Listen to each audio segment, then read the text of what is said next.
We like to call them Davos, where I come from. They get together every year in Davos, Switzerland, and the Bilderberg Group and all that rotten nonsense. And you can pick your conspiracy theory of choice to fit the model. But they are the old colonial powers of Europe.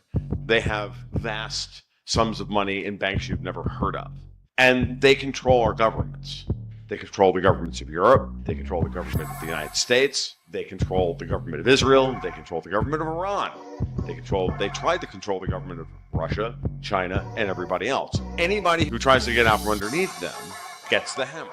And much of our history of the world and our own history here in the US, and even our monetary history, as we've discussed today, relative to Bitcoin, the Fed, and everything else, isn't really what you might think it actually is.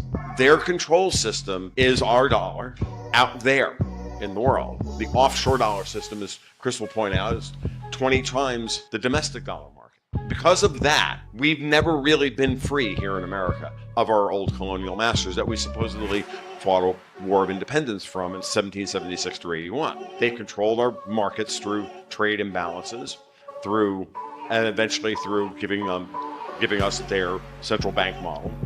We were the Iran, for lack of a better term, in 1913.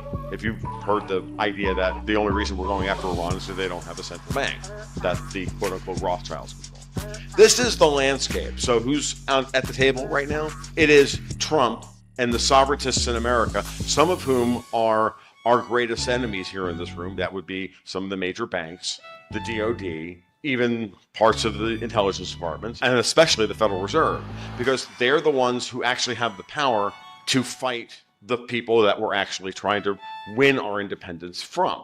If you accept that premise, and that's a big premise to accept, because I was like almost every Bitcoiner you ever met, the hell with the Fed, they're evil. But what if they're the victim and not the villain? What if also, once we understand that they've been the victim, they're also the mechanism by which to become the hero? Hero, victim, villain is the essential triad of all narrative. Only viewing players at the table through one of those lenses leaves you with an incomplete picture.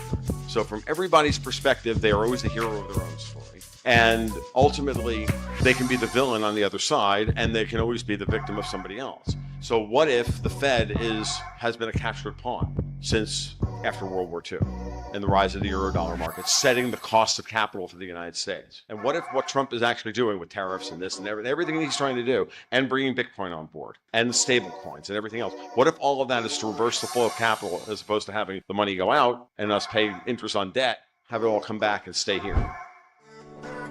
The future is Bitcoin.